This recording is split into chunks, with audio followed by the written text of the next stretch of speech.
नमस्कार, आप देख रहे हैं न्यूज 18 बिहार झारखंड। मैं हूं आपके साथ रुचिकर। आज दिल्ली से इस वक्त की सबसे बड़ी खबर सामने आ रही है। दिल्ली की मुख्यमंत्री रेखा गुप्ता पर हमला हुआ है। जन सुनवाई के दौरान रेखा गुप्ता पर हमला किया गया। आपको बड़ी खबर दिल्ली से बता रहे हैं, जहां मुख्यमंत्री रेखा गुप्ता पर हमला हुआ है। जन सुनवाई के दौरान रेखा गुप्ता पर हमला किया गया। रेखा गुप्ता जन सुनवाई कर रही थी, जिस दौरान यह हमला किया गया है। देखिए, इस वक्त की एक बड़ी खबर आ रही है, मुख्यमंत्री रेखा गुप्ता पर हमला किया गया है। तो दिल्ली की सीएम है रेखा गुप्ता, जिन पर हमला किया गया है। बीजेपी पार्टी से आती हैं और जन सुनवाई के दौरान हमला किया गया है।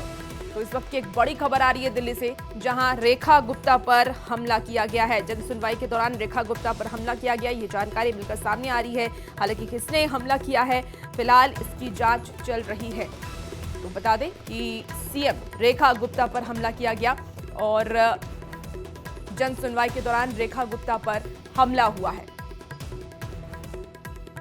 तो दिल्ली के सीएम रेखा गुप्ता पर हमला किया गया। इस वक्त की एक सबसे बड़ी खबर आ रही है, दिल्ली के मुख्यमंत्री रेखा गुप्ता पर हमला किया गया। जन सुनवाई के दौरान रेखा गुप्ता पर हमला हुआ है। फिलहाल पुलिस हर एंगल से इसकी जांच कर रही है कि मुख्यमंत्री पर किसने हमला किया। इन दिनों मुख्यमंत्रियों पर या पहले मंत्रियों पर हमला की जो खबरें हैं वो लगातार सामने आ रही हैं, और अब दिल्ली के मुख्यमंत्री पर सीधे हमला किया गया है। जन सुनवाई के दौरान ये हमला हुआ है। तो दिल्ली के सीएम रेखा गुप्ता पर हमला हुआ है। इस वक्त की आपको बड़ी खबर बताएं, दिल्ली के सीएम रेखा गुप्ता पर हमला हुआ। जन सुनवाई के दौरान रेखा गुप्ता पर हमला किया गया है। और देखिए, इस हमले को लेकर के बीजेपी ने इसकी निंदा की। बीजेपी ने इस पर आक्रोश जताया है। बीजेपी ने इस पूरे हमले को लेकर के निंदा की है, क्योंकि सीएम रेखा गुप्ता पर हमला हुआ है। और आपको बता दें कि दिल्ली की सीएम है रेखा गुप्ता, जब वो जन सुनवाई कर रही थी, जिस दौरान हमला किया गया, और बीजेपी ने इसे लेकर के निंदा की है। अब आगे की कार्रवाई होगी कि आखिर किसने रेखा गुप्ता पर हमला किया और इस हमला करने के पीछे की क्या आशंका थी, इसकी जांच अब चलेगी। लेकिन बता दें आपको कि दिल्ली के सीएम रेखा गुप्ता पर हमला किया गया है। जन सुनवाई के दौरान रेखा गुप्ता पर हमला किया गया। बीजेपी ने हमले की निंदा की और दिल्ली बीजेपी अध्यक्ष वीरेंद्र सचदेवा ने इसकी निंदा की है। तो बीजेपी के अध्यक्ष हैं वीरेंद्र सचदेवा, जिन्होंने इस पूरे घटना की निंदा की। उन्होंने कहा, ये बहुत ही दुर्भाग्यपूर्ण है जब मुख्यमंत्री पर हमला किया जाता है, और वो भी जन सुनवाई के दौरान। तो बड़ी खबर आपको इस वक्त दिल्ली से बता रहे हैं, रेखा गुप्ता पर हमला हुआ है। जन सुनवाई के दौरान ये हमला किया गया। बीजेपी ने इस घटना की निंदा की और बीजेपी अध्यक्ष वीरेंद्र सचदेवा ने इस घटना की निंदा की है। उन्होंने इसे दुर्भाग्यपूर्ण बताया है और उन्होंने सीधे तौर पर कहा है कि जिसने भी ये हमला किया है उस पर जल्द से जल्द कार्रवाई की जाए और सख्त से सख्त कार्रवाई की जाए। तो दिल्ली की सीएम पर हमला हुआ है। इस वक्त की आपको बड़ी खबर बता रहे हैं, दिल्ली से इस वक्त की बड़ी खबर आ रही है। जन सुनवाई के दौरान हमला किया गया।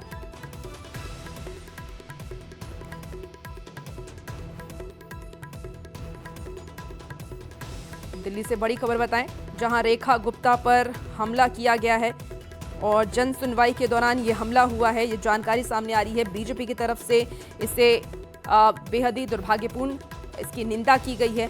आपको बता दें कि रेखा गुप्ता, जो कि दिल्ली की सीएम है, और आज एक शख्स ने अचानक से उन पर हमला कर दिया। दरअसल रेखा गुप्ता आज अपने कैंप ऑफिस पर जन सुनवाई कर रही थी। और देखिए, ज्यादा जानकारी के साथ अमितेश हमारे साथ फोन लाइन पर जुड़ गए हैं। अमितेश, क्या जानकारी मिल पा रही है? रेखा गुप्ता पर किसने हमला किया है? देखिए, रेखा गुप्ता जन सुनवाई कर रही थी, उसी दौरान इस व्यक्ति ने हमला किया है और निश्चित रूप से ये जांच का विषय है। अभी इसकी जांच की जा रही है। कौन व्यक्ति था, उसका मकसद क्या था, उसकी नाराजगी क्या थी, क्योंकि जन सुनवाई के दौरान कोई भी राजनेता होता है, चाहे मुख्यमंत्री हो, उप मुख्यमंत्री हो या और भी मंत्री होते हैं, तो जो जन सुनवाई करते हैं उसमें जनता दरबार लगाते हैं और लोगों की समस्याओं को सुनते हैं, उन समस्याओं का त्वरित निदान करने की कोशिश करते हैं, तुरंत अपने अधिकारियों को निर्देश देते हैं। और इस दौरान रेखा गुप्ता जो लगातार जन सुनवाई करती रही हैं, उसी तरह की जन सुनवाई चल रही थी। जनता दरबार भी उसे कह सकते हैं। तो निश्चित रूप से उसमें आया ये शख्स, उसकी क्या नाराजगी थी, क्या उसकी बात अमितेश, जिस शख्स ने रेखा गुप्ता पर हमला किया है, क्या उसकी गिरफ्तारी हो पाई अब तक? तो तो देखिए इस वक्त की आपको एक बड़ी खबर बताएं, दिल्ली की सीएम रेखा गुप्ता पर हमला किया गया है और जन सुनवाई के दौरान ये हमला किया गया। एक शख्स ने हमला किया है जब वो लोगों की अपील को सुन रही थी, उनकी समस्याओं को सुन रही थी, जिस दौरान उन पर ये हमला किया गया। देखिए इसी बीच भागलपुर से भी बड़ी खबर आ रही है, जहां स्कूली छात्रा पर चाकू से हमला किया गया है। युवक ने चाकू मारकर उसे घायल कर दिया। इलाज के लिए प्राइवेट हॉस्पिटल में भर्ती कराया गया। लोधीपुर थाना क्षेत्र के माचीपुर में वारदात को अंजाम दिया गया। गुस्साए लोग जमकर के हंगामा कर रहे थे, तो माचीपुर पेट्रोल पंप के पास सड़क जाम कर लोगों ने आरोपी युवक को भी पकड़ लिया है। बड़ी खबर भागलपुर से बता रहे हैं, जहां युवक ने चाकू मारकर घायल किया है और फिलहाल इलाज एक प्राइवेट हॉस्पिटल में चल रहा है। तो स्कूली छात्रा पर चाकू से हमला किया गया। ये बड़ी खबर भागलपुर से आ रही है। लोधीपुर थाना क्षेत्र के माचीपुर में इस वारदात को अंजाम दिया गया। गुस्साए लोगों ने हंगामा भी किया है और माचीपुर पेट्रोल पंप के पास सड़क जाम कर लोगों ने आरोपी युवक को पकड़ा। तो लगातार देखिए आपराधिक जो वारदात हैं वो बढ़ रहे हैं बिहार में और अपराधी बेखौफ हो रहे हैं। स्कूली छात्रा पर चाकू से हमला किया गया है। युवक ने चाकू मारकर उसे घायल कर दिया। हालांकि बता दें आपको कि छात्रा का इलाज इस वक्त जारी है और ज्यादा जानकारी के साथ न्यूज़ 18 संवाददाता आशीष रंजन हमारे साथ इस वक्त सीधे फोन लाइन पर जुड़ गए हैं। आशीष, क्या कुछ जानकारी है फिलहाल इस पूरे मामले पर, अपडेट क्या है? ये लोधीपुर थाना क्षेत्र के माचीपुर का मामला है, जहां पर एक स्कूली छात्रा को जो है एक युवक ने चाकू मारकर गंभीर रूप से घायल कर दिया, जिसके बाद जो है गांव वाले जो है और परिजन जो है माचीपुर पेट्रोल पंप के पास जाम लगा दिया है। वहीं लोग जो है काफी आक्रोशित हैं। किसी भी राहगीर या कोई मीडिया कर्मी जो रहते हैं वहां पर, उनको अगर मोबाइल हाथ में देख लिया जा रहा है तो उनकी पिटाई तक की जा रही है। अमरपुर के रहने वाले एक युवक की जमकर पिटाई अभी की गई है। वहीं उसको बचाने में जो है एक पुलिसकर्मी को भी लोगों ने पीट दिया है और उसका कपड़ा जो है पूरी तरीके से फाड़ दिया है। आशीष, जिस शख्स ने छात्रा को चाकू मारी, क्या उसका पहले से कोई विवाद था उसके साथ? जी, अभी यहाँ पर जो आक्रोशित लोग हैं कुछ भी बोलने को तैयार नहीं है। वहीं उस युवक को जो है लोगों ने पकड़ लिया है, उसकी भी जमकर पिटाई की गई है, लेकिन पुलिस उस युवक को अपने कब्जे में अभी तक नहीं ले सकी है और भारी संख्या में पुलिस बल वहां पहुंच गई है, लेकिन आक्रोशित लोगों का जो है गुस्सा वो शांत नहीं हो रहा है। ठीक है आशीष, जो है बवाल देखा जा रहा है। बिल्कुल देखना होगा कि पुलिस कब तक गिरफ्तारी करती है। बहुत शुक्रिया जानकारी के लिए। देखिए पटना से इस वक्त की बड़ी खबर आ रही है, जहां संत माइकल स्कूल के छात्र का बेऊर से अपहरण का मामला सामने आया है। छात्र का ये दावा है कि पटना जंक्शन गोलंबर के पास गाड़ी से कूदा और छात्र ने ये कहा है कि मारपीट की गई है, चाकू दिखाकर के धमकाया भी गया। मोकामा में प्रोफेसर का बेटा है आदिल और सीसीटीवी कैमरे में इन सारी वारदात देखिए कैद हो गई है। सीसीटीवी कैमरे तक नहीं दिख रहा है ये गाड़ी। देखिए तस्वीरें भी आपको दिखा रहे हैं। एसएसपी ने कहा है अब तक अपहरण का नहीं मिला है कोई भी साक्ष्य। तो फुलवारी शरीफ के बेऊर थाना क्षेत्र का ये पूरा मामला सामने आया है। छात्र का ये दावा है कि पुलिस को देख वो गाड़ी से कूद गया। बच्चे ने अपने परिजनों का मोबाइल नंबर ट्रैफिक को दिया और सूचना मिलने के बाद बेऊर थाने की पुलिस मौके पर पहुंची, आदित्य से पूछताछ की, फिर परिजनों के हवाले कर दिया। लेकिन एसएसपी कार्तिकेय शर्मा ने यह बताया है कि उसने जहां से अपहरण होने की बात कही है वहां पर पुलिस ने सीसीटीवी कैमरा भी देखा है, कहीं भी काले रंग की कार नहीं दिख रही है। सिटी एसपी ने यह बताया है कि छात्र लगातार अपना बयान भी बदल रहा है और पटना पुलिस ने ये कहा है कि सीसीटीवी में अपहरण जैसी कोई बात सामने नहीं आई है। उनके दौरान ही सूचना मिला कि महावीर मंदिर ट्रैफिक चेक पोस्ट पर एक बच्चा मिला है और उसके परिजन के द्वारा भी सूचना दिया गया कि हमको कॉल आया है ट्रैफिक पोस्ट से। हम लोग तुरंत वहां पर पहुंचे और बच्चा से पूछताछ शुरू की। बच्चा के द्वारा बताया गया कि हमें बंदनी चक से एक स्कॉर्पियो गाड़ी से 2-3 आदमी बैठाया और महावीर मंदिर के पास जाम होने के कारण हम खुद गाड़ी से उतरकर दौड़कर भागकर और ट्रैफिक पोस्ट पर आ गए। अभी अपहरण का कोई भी साक्ष्य नहीं मिला है।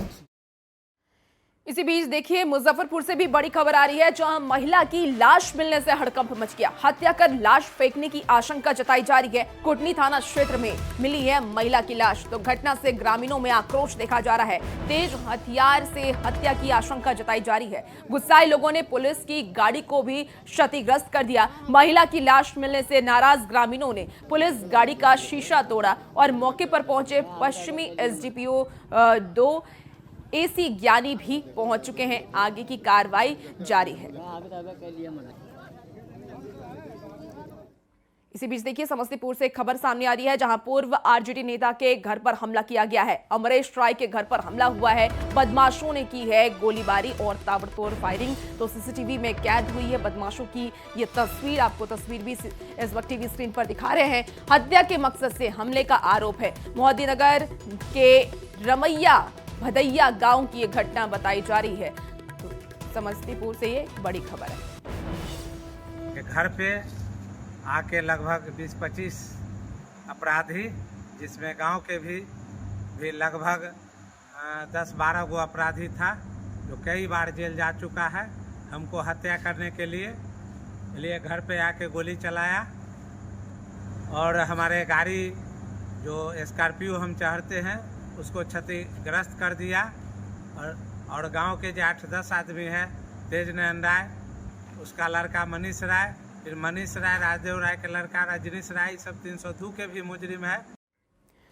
भोपाल के कटनी की रहने वाली और बीते 12 दिन से लापता अर्चना तिवारी को जीआरपी पुलिस ने सुरक्षित बरामद कर लिया है। पुलिस ने उसे उत्तर प्रदेश के लखीमपुर खीरी से पकड़ा, जो नेपाल बॉर्डर से सटा इलाका है। रेलवे एसपी राहुल कुमार लोढ़ा ने अर्चना को बरामद किए जाने की पुष्टि भी की है। अर्चना तिवारी केस में अब तक का सबसे बड़ा खुलासा है। सूत्रों के हवाले से खबर यह आ रही है कि लव अफेयर के चलते गायब हुई थी अर्चना, और गायब होने से पहले अर्चना ने खरीदा था फोन। अर्चना ने शुजालपुर के युवक को कॉल किया था और युवक ने ही अर्चना को नेपाल जाने की सलाह दी थी। तो युवक के जरिए ही अर्चना तिवारी अब तक देखिए पुलिस तक पहुंची और नेपाल के धनगढ़ी शहर से अर्चना तिवारी बरामद की गई है। और ये तस्वीरें भी टीवी स्क्रीन पर आपको दिखा रहे हैं।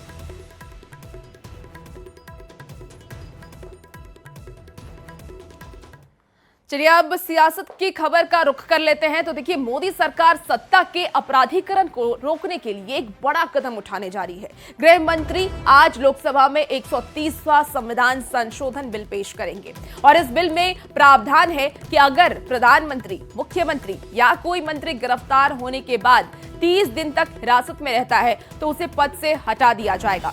और ये कानून केंद्र और राज्य दोनों के मंत्रियों पर लागू होगा और सिर्फ उन्हीं मामलों में प्रभावी होगा जिनमें अपराध की सजा 5 साल से हो या फिर उससे ज्यादा है। तो ये एक बड़ा फैसला लेने जा रही है सरकार, जहां गृह मंत्री आज लोकसभा में 130वां संविधान संशोधन बिल पेश करने वाले हैं। और इस बिल में प्रावधान ये रखा गया है कि अगर प्रधानमंत्री हो, मुख्यमंत्री या फिर कोई भी मंत्री गिरफ्तार होने के बाद 30 दिन तक हिरासत में रहता है तो उसे पद से हटा दिया जाएगा। और ये कानून केंद्र और राज्य दोनों के मंत्रियों पर लागू होगा। सिर्फ उन्हीं मामलों में प्रभावी होगा जिसमें अपराध की सजा 5 साल या उससे ज्यादा है। इसी बीच देखिए एक बड़ी खबर सामने आ रही है बिहार से। बिहार को लेकर के एक बड़ी जानकारी बताएं कि CII यानी कि कन्फेडरेशन ऑफ इंडियन इंडस्ट्री की एक रिपोर्ट में बड़ी जानकारी दी गई है। बिहार की अर्थव्यवस्था दुगनी होने वाली है। 2030-31 तक दुगनी से अधिक होगी अर्थव्यवस्था और बिहार में कारोबार करना बहुत ही आसान हो जाएगा। रिपोर्ट के जरिए ये जानकारी दी गई है। राज्य में तेजी से उपभोक्ता बाजार भी बढ़ रहा है। तो नीतीश कुमार की तरफ से लगातार उद्योग की बात की जा रही है, इंडस्ट्री बढ़ाने की बात की जा रही है और ये बड़ी जानकारी सामने आई है, जहां CII यानी कि कन्फेडरेशन ऑफ इंडियन इंडस्ट्री की एक रिपोर्ट में ये बड़ी जानकारी दी गई है। कहा यह गया है कि बिहार की अर्थव्यवस्था अब दुगनी होने वाली है और लक्ष्य 2030 से 31 तक का रखा गया है। CII ने एक रिपोर्ट जारी किया है जो बिहार जैसे राज्य के लिए बेहद महत्वपूर्ण हो जाता है और उत्साह बढ़ाने वाला भी। दरअसल CII ने कहा है कि बिहार में जो क्षमता है उसे देखते हुए उम्मीद जताई गई है कि 2030-31 तक यहाँ की अर्थव्यवस्था यानी कि बिहार की अर्थव्यवस्था दोगुनों से भी अधिक बढ़ जाएगी, जो बिहार जैसे राज्य के लिए बेहद महत्वपूर्ण माना जा रहा है। दरअसल सीआईए ने मंगलवार को एक रिपोर्ट जारी किया है। उसी रिपोर्ट में कहा गया है कि भविष्य में बिहार की अर्थव्यवस्था 2030-31 तक दोगुने से भी अधिक होने की संभावना है। यानी कि बिहार लगातार जो औद्योगिक प्रयास कर रहा है या फिर बिहार में निवेश बढ़ाने से लेकर बिहार के विकास के लिए जो भी कदम उठाए हैं उसका असर अब देखने को मिल रहा है।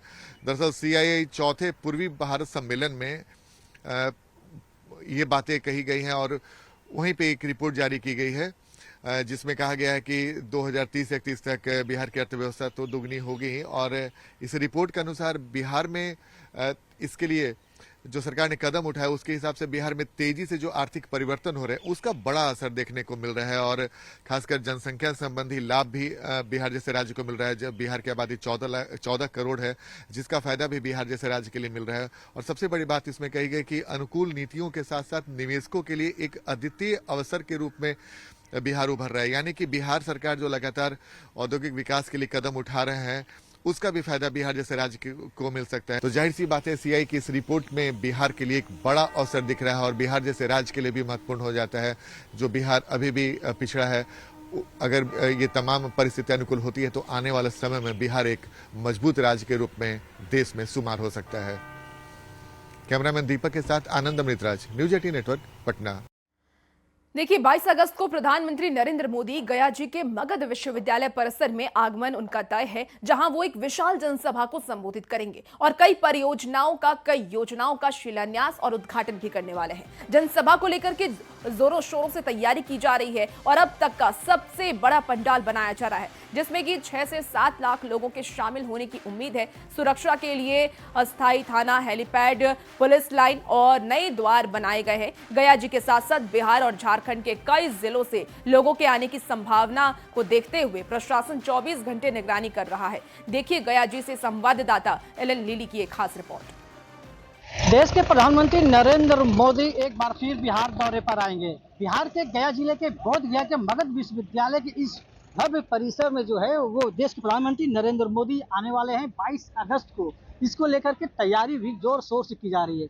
दिन रात जो है लगातार जो है यहाँ पर काम किया जा रहा है और बताया जा रहा है कि अब तक का सबसे बड़ा पंडाल जो है वो गया जी के बोध गया में ये बन रहा है।